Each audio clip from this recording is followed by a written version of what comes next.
Hello, welcome to Indianapolis 1954 for another race of previous results. Carrie, you can see the results from Argentina on your screen, and that is how they line up here in Indianapolis. And we're going to see who can win today's race. Can Gonzalez keep up his progress from Argentina? Can Mike Hawthorn or Giuseppe-Farina strike? Can Gordini get a decent result from this race? We shall see. We're just about to get off the grid now, and there we go. The Ferrari's away on the front row, and who is going to come into turn one first? It's between Farina, Gonzalez and Hawthorn as they go down to there, and I think Mike Hawthorn has got into the lead there. Farina's there, look, that's one of the simcagordini's off. That's unfortunate. I think that's Eli Bayo. What a shame for him. I know he's a debutant this year, but he was really hoping for more. He was hoping to finally get some points in his only his second race in this race, but that's not happened, and Hawthorn leading Farina. Gonzalez has dropped down to third in the Ferrari, so he is going to have to fight his way through just like he did in Argentina. We're seeing behind the likes of Marimon in that Maserati, but let's see. Gonzalez starting to try to attack Giuseppe-Farina. He needs to make moves if he wants to get a second win. Oh, he's clipped the grass, Gonzalez, and he's run wide into the wall, and that's jeanbehra in the simcagordini past Jose-Frolian Gonzalez, and that Ferrari has dropped down. He's now going to have to fight back to try to repass the simcagordini. We're hoping for a more entertaining United States Grand Prix because the last couple of years haven't been absolutely riveting watching. I'm not going to lie on that one. Ascari is trying for a move. This promises to be much more entertaining as Ascari is going for a move on Maurice Trintignant. This is the Lancia's chance to prove itself up against the Ferrari. Ascari's already come from what was 17th on the grid to get himself into 6th place, so outstanding performance from Ascari. He certainly knows what he's doing on the first lap of Grand Prix. I mean, he went up from I think 12th to 8th on at the start in Argentina as well, so really knows what he's doing there, Alberto Ascari. Farina is attacking Mike Hawthorn. There's the chance to try to get a win here for Giuseppe-Farina, but Hawthorn will also want to take the win. He was robbed, well, not robbed, but he was passed by in the end, a clearly faster Gonzalez in Argentina, and Mike Hawthorn would love to take a victory in the United States to try to compensate for that one. Just looking back at last year's race, Hawthorn won here last year, so he does want to get a second win in a row, second year in a row of winning the United States Grand Prix. Let's have a look back. So there is Hawthorn, Farina, Behra, and Gonzalez is dropping back.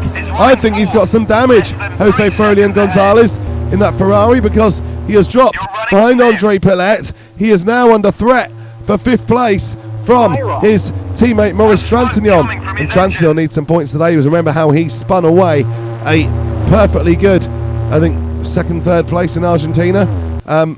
Well, yeah, so he needs some points today, but at the moment we are seeing Ferrari 1-2, Gordini 3-4, and then Gonzalez trying to hold on from Trintignant and Alberto Ascari, the former Ferrari man who never quite seems to be able to get into the point, so when he does, it's short-lived.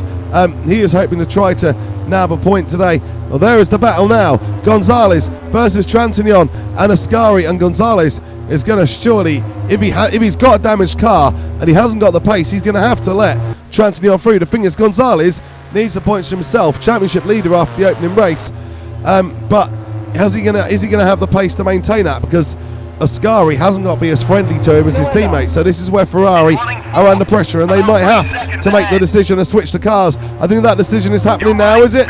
Oh, Trintignant getting a bit slidey going through, but I think Gonzalez is going to let him through. Don't think he's got a choice with Alberto Ascari providing the pressure from Heido. Gonzalez has gone off. Well, that's a shame, but with the damage he's carrying on his car, it's going to be extremely difficult to fight back into the points now. Is he going to drop more positions?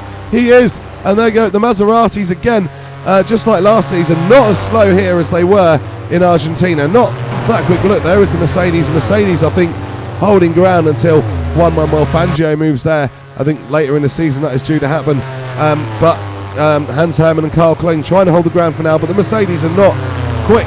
They have not been quick here this weekend. They're running up well because they are consistent and predictable, but they are not quick, and they are being and having to run up close to the wall as sometimes into it as well, whereas the other cars can just take the race in line and get through. So there we go, Farina, fastest lap. He is showing that he has pace and he wants to push Mike Hawthorn and prove a point, but at the same hand, jeanbehra in that Gordini is not too far away, so they've got to think defensively, at least to a degree, Ferrari. But do they decide therefore to switch the cars or keep them as they are? Hawthorn at the moment still leading Farina, Behra in third place, Pialet in fourth in the Gordini. A bit further back there we can see a few drivers who have retired so far. Manzon was fourth at the start, and he was hoping to recapture some of the glories from his Gordini days, but in the Ferrari he was hoping to be even more competitive. Well, so far that has not really come to bear for Robert Manzon, I'm afraid, and today very disappointing race for him. Obviously had an issue at the start, and now he is suffering for that, and it's going to be a long race for Robert Manzon. Jeanbehra continues to try to catch up to those two Ferraris, trying to push the issue, trying to force the issue and apply pressure, because that might make them make rush decisions that might cause mistakes. Transignon still under a bit of pressure from Ascari, but he appears to have that under control now. Ascari left Ferrari for Lancia along with a few of his Ferrari engineers to set up a new team and a new car. The car is pretty progressive, it is quite radical, and obviously has a lot of pace, as you can see from Ascari's first lap charges, but then it seems to plateau out, and again in this race he's not really been able to make any further progress since getting up to 6th. But if he can start the next race in 6th, he'll actually be in a position to take advantage of that Lancia's first lap pace, and that could be really crucial for Alberto Ascari in trying to get some points in the next Grand Prix. In this one he's going to have to hope for retirement, I think, unless he can dig more pace out of that Lancia and try to get past Maurice Transignon. But like I say, at the moment Transignon looks to have that situation under control, and the race now has plateaued out a bit. Farina is still a threat to Hawthorn, but will he get to use it? Will he be able to apply that threat and go on the attack against his British teammate? He'll certainly want to do so. Giuseppe Farina, he's not had many wins, did get back in the winners sheet last year, but a lot of iffy races as well, a lot of errors, a lot of spins, but Farina was solid enough, although not that spectacular in Argentina, but he was in the pack, he was in the fight, but again here he's in the fight, but can he make it count and take the lead? That's what Farina needs to do, but will he do it? Because potentially there is a chance for the World Championship for Giuseppe Farina this year if he can keep it off of the grass and facing the right way. I mean, he's had a third place in Argentina, potentially heading for a second place here, maybe even a win, depending on what happens with Mike Hawthorn and his battle there. But it's been solid. If he does finish in second place, the third and the second to start the season is solid. And if Gonzalez doesn't score points, Farina will pass him. It'll be Hawthorn in the championship lead if he wins this race. But Farina could pass Gonzalez. We're going to have to wait to see, because Farina might do better than that yet. He might pull level with Mike Hawthorn by getting a win, because that would be a 4-point swing in favour of Giuseppe Farina.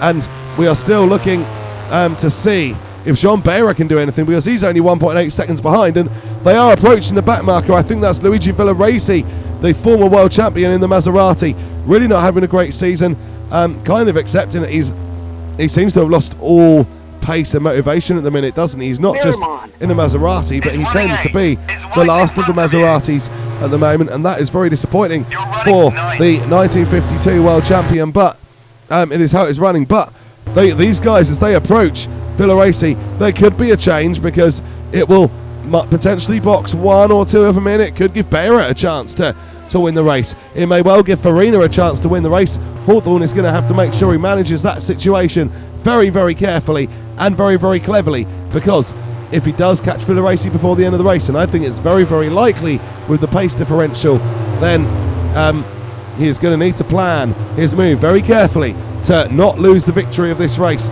He's already lost one victory this season due to nothing else other than not having the pace, but Farina is slightly quicker than Hawthorn in this Grand Prix. He doesn't have the pace advantage over Hawthorn that Gonzalez had in Argentina, but he is certainly quick enough. And if Hawthorn gets boxed in behind Villoresi, even for a second, Farina will pounce and he will be able to get this victory. So there is still an amount of intrigue in this United States Grand Prix as we enter the last couple of laps. And It is coming up now. Villoresi is there, but Hawthorn, Farina and Behra coming up to lap him. And Villoresi, what's he going to do? Is he just going to jump out of the way? He's going to make them race against him. Gonzalez there, still in 8th place. He's dropped behind. Well, actually, Gonzalez was trying to pass Marimon at one point. It looks like they have had some sort of incident because Gonzalez and Marimon have both dropped back behind Umberto Maglioli. And here goes Hawthorn now. He's got to plan this cleverly. It looks like he's doing that.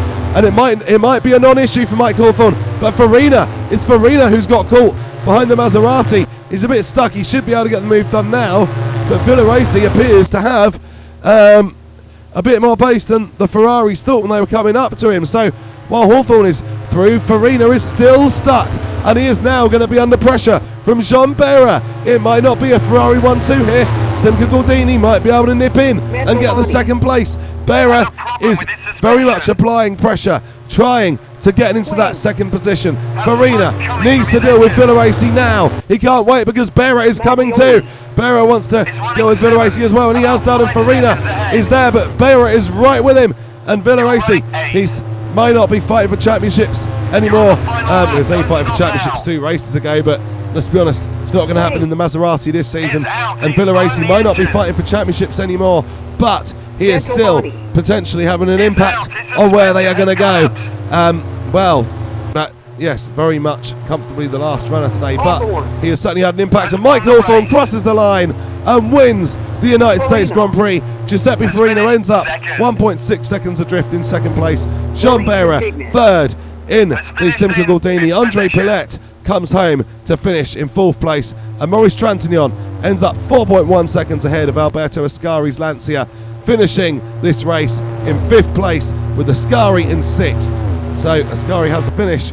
That was about where he was in Argentina before the car let him down and he dropped back. Maglioli comes home in 7th.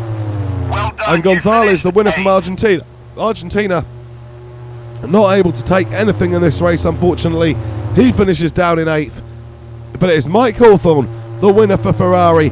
And this will mean that Mike Hawthorn will jump into the World Championship lead on 14 points with Giuseppe Farina on 10. Gonzalez 3rd on 8. Behra 4th on 6. Then it's Manzon and Pillet on 3 and Trintignant on 2. In the constructors, oh, look at the way they are entering the pit lane, all charging in, and that's Behra swiping both of the Ferraris. That is a bit of fun and games to end the race. The drivers were obviously a little bit bored and decided to have a little bit of fun there. So, so we run through the Drivers' Championship. The Constructors is thus Ferrari on 37, simcagordini on 9. The only 2 teams to score points, as they were for the majority of last year until the French Grand Prix. So we shall have to wait and see just how that one pans out. So all I need to do now is thank you guys very much for watching. Thank you for all the support you have given the channel so far and continue to do. And please like and subscribe if you've enjoyed this race. And and I'll catch you soon. Take care.